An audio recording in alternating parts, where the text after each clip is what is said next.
Hey, what's up, everybody? BDO44 coming at you with another video. All right, so rather than make another video in regards to Rasheed Wallace, I just come in and give us a Laker rant and start the video by saying I got that wrong. It was not a 4-year deal. I just speed read what I saw. They were actually mentioning he was a 4-time All-Star. So that's what I get for speed reading. Anyway, this is good, man. I like that we're allowing Darvin Ham to pick his coaching staff. I like the direction Darvin Ham is going with that coaching staff. We're going tough. If you can't tell, ladies and gentlemen, the Los Angeles Lakers want to be the toughest team in the league next year from a mental standpoint. When you bring on Darvin Ham and you bring on Rasheed Wallace, you're setting a standard right there that you're not looking to be messed with, that you value defense, that you value bigs, and you are trying to turn your attention to getting the most out of Anthony Davis. That's what the Rasheed Wallace hires means to me, that Darvin Ham sees the importance of getting Anthony Davis some people in place that can help Anthony Davis light a fire under his backside, basically. That's what I'm gathering. We're keeping AD, and we're hiring people that can help him. So that is major. That is major, and I hope he's putting in the work in the offseason that will allow him to be his best self. Listen, I'm not an athlete by any stretch of the imagination. I'm a smaller person, so me losing weight ain't the same thing as Anthony Davis. But I changed my own diet. I'm, 8, 9 years older than Anthony Davis? I changed my diet over the last 3 months, started working out a little bit at home, and dropped like 15 pounds in a matter of a month and a half. He's an athlete. He should be able to change his diet and get more out of his body quickly. He's much younger than me, as I said. There's no reason why Anthony Davis can't reinvent his body from here. Now, I know he's had 10 years in the league, a lot of injuries. So, he's healing, all of that stuff. That's only for him to really understand his body in that way. But once you start getting into year 11, year 12, year 13, what you want to be is to be able to withstand injuries even more so in the past rather than less, because you're getting older and it's going to be even harder to recover. So I think for him, it's all about working in the off season on not just like pouring all your effort into an off season more so than just establishing this off season a continuous ongoing path routine / regimen that is new, and that will help him cater to who he's going to need to be getting older, I think is what I'm trying to say. You know what I mean? Because a lot of times guys are like, all right, I'm going in this summer, and this summer I'm going to take 2 months and I'm just going to kill myself in the gym. That's not what I'm saying. What I'm saying is, if he hasn't already established a new routine since this previous injury, now I want him to establish a brand new regiment routine and stick with it for the rest of his career, as to where he's not looking at it as a 2-month span thing. He's looking at it as regular as brushing his teeth and taking a shower. And that, includes the change in the diet, maybe changing how he rests or what have you, whatever needs to be done to make sure that he's more durable and to make sure that he's lighter next year. I think he needs to lose weight. Not a lot, but healthy weight, and replace it with muscle so he can get faster. Lower body stuff. That's what I've always said about him. I want him to try to reinvent his lower half. More stretches, ballet, I don't care what it is. Hot yoga, I saw Joe Johnson doing hot yoga. I don't know nothing. All I'm saying is he needs to get to a point where he's more flexible in his lower body. And at 28, 29 years of age, that is very possible. That is, I can tell you that I'm doing it right now at 37. He can do that at 28. Ain't nobody gonna tell me he can't do that. So that is possible. So that's what I want to see him do, and I want to see the Lakers organization, help him with that. Help him with that. No pressure, no ridiculousness. Just assist him in whatever way necessary, and invest in that young man. Because if you get the most out of him, there's no downside to that. You know what I'm saying? There's absolutely no downside to investing in AD. At worst, you at least get a little more out of him so that you can get him to a point where his value is high enough to trade him for everything you can. Or, best case scenario, you turn him back into a top 15 player, top 20 player, and we get us another couple rings with the guy. Which I don't think it's necessarily possible based on how our cap situation is set up, in terms of how we'll be able to build around him and compete with other teams. But in terms of turning him to a top 15 player and making him win, and do good things as a Laker, it should be doable even under our circumstances. He should at least be able to get some good all-star years out of us.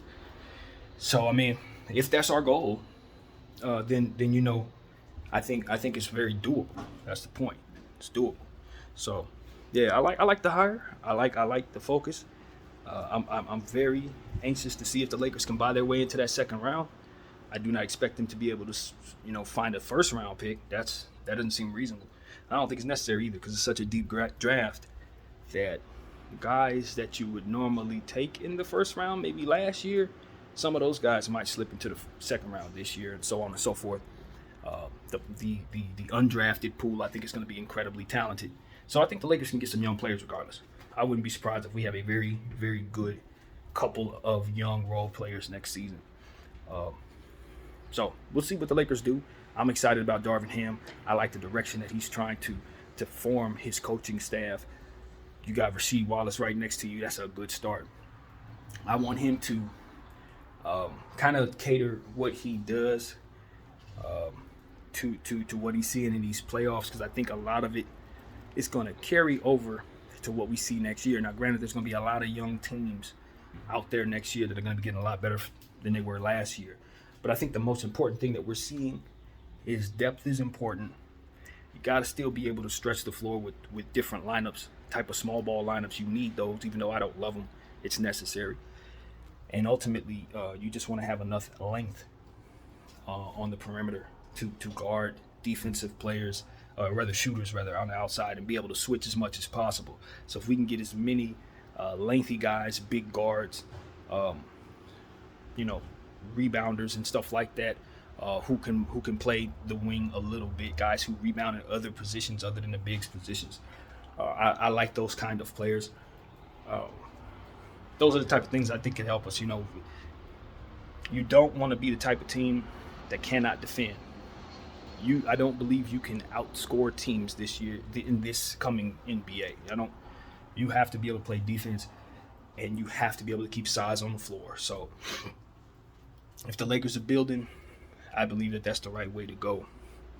So that's what it is. Excited to see what else is going on there. Again, that is not a 4-year deal for Rasheed Wallace. I was completely false on that. That was wrong. They didn't have any terms on his contract at all. So just want to make that very clear. And this is a short rant. It's not a whole lot to share, I don't believe. Was there any other rumors or something? I might have heard something. Honestly, I might have heard something of some sort. I just can't think of what it is. Russell Westbrook. It's a lot of talk about Russell Westbrook and his support of Darvin Ham. This is one of those situations where you already know how I feel about the contract. You already know I think we can move it all. You already know I think it's important we move it. All of that is just whatever. We're going to talk about what happens if Russell Westbrook's on this team next year, and we know we're an average team because we're not going to have a lot of talent. But let's just look at him and look at Darvin Ham. I think that when you're talking about bringing in a new coach, what that means is that you're literally bringing Russell Westbrook to a new team. Yeah, will the roster be similar? Maybe. We'll have the same stars. But what you're going to give him is an entirely different system. You're going to have him running entirely different stuff. You're going to have him in entirely different roles. You may even have him in entirely different defensive setups. Maybe you find him in circumstances where he's moving more, with the ball in his hands more. Maybe he has circumstances where he's in different lineups that are more catered to what it is that he brings to the table. Maybe we can build the team so that he can have lineups for himself. See what I'm saying? Those are things last year that weren't even possible because of how we were constructed. This year, now it's like, okay, we know Russell Westbrook turns the ball over. So maybe we keep some good offensive rebounders on the floor with him. We know he can't shoot the ball, so we need to keep lethal shooters around him. We know he doesn't defend at all, so we need to have good help defensive guard and perimeter players around him to help him off of what he's doing. Like, once you start building to his weaknesses, then you can find yourself in situations where you can start limiting what it is that he does that hurts you, right? So while you don't want him on the team next year at $47 million, because obviously that's $47 million that you need, that could represent like 8-9 players literally, depending on how you structure it. So that's already a horrible thing for you. But just considering how he's going to look, he might be in situations where he looks a little better because Darvin Ham gives him something entirely different to do. So that's what you look at. When you think about trading him, look at it like this: if you were to trade Russell Westbrook to, say, let's just use the Kings as an example. You trade him to the Kings, and then the Kings hire Frank Vogel. Guess what system he's in? He's in the same system he was struggling in last year. He's more so on the same team, even though he goes to Sacramento with Vogel, than he would be otherwise staying here with the Lakers now that we've hired a brand new coach. So, with that being said, there is reason to be optimistic that if the worst case scenario takes place and we're left with Russell Westbrook and his bad contract, that this upcoming season we could see him in sequences that make him look better than what Frank Vogel had him doing down there, which should not be that difficult, because a lot of what was wrong was what we were running, which I tell people every day. When you hear about the Golden State Warriors and how their ball movement is so incredibly fast and they got all kinds of stuff going on at once, back picks, side picks, cutting all over the place, you have to understand that the Los Angeles Lakers were the complete opposite last year. For a good first half of the season, we ignored rebounding. We didn't keep enough size on the floor to even rebound the ball at all. Obviously, we didn't have any rim protection for the same thing going there. And to top it all off, it was turnovers galore. We didn't play any defense. We were just bad in every way. And guys were standing around on the offensive side in different points that Frank would line them up. And then you'd have Russell Westbrook or LeBron James at the top of the key trying to square up with somebody one-on-one and create plays for others in that way, while guys are not moving at all to create angles, not creating velocity, going toward the rim or nothing, just standing in the corner with the defense playing off of them, focused on Russell Westbrook or LeBron James. Of course they're going to turn the ball over in that situation. Of course you're not going to have much success. Those guys aren't shooters. This is the type of stuff that you wanted Frank Vogel to change, and it just never happened. You just saw it every damn night. The same bad every single night. And it's why we were as bad as we were. It's because we didn't make adjustments. Our roster wasn't constructed in a way that allowed us to even play basketball, literally. And then the players that we relied upon, the stars, they just couldn't stay healthy worth a dang. And they functionally didn't play that great together, to be completely honest with you. So all of that needs to not be the case next year. All of that needs to not be. So what the Lakers are going to do, in my mind, is make it so that it's not. Darvin Ham's going to be a big part of that. You're not going to see stand around offense. Darvin's not going to let that happen.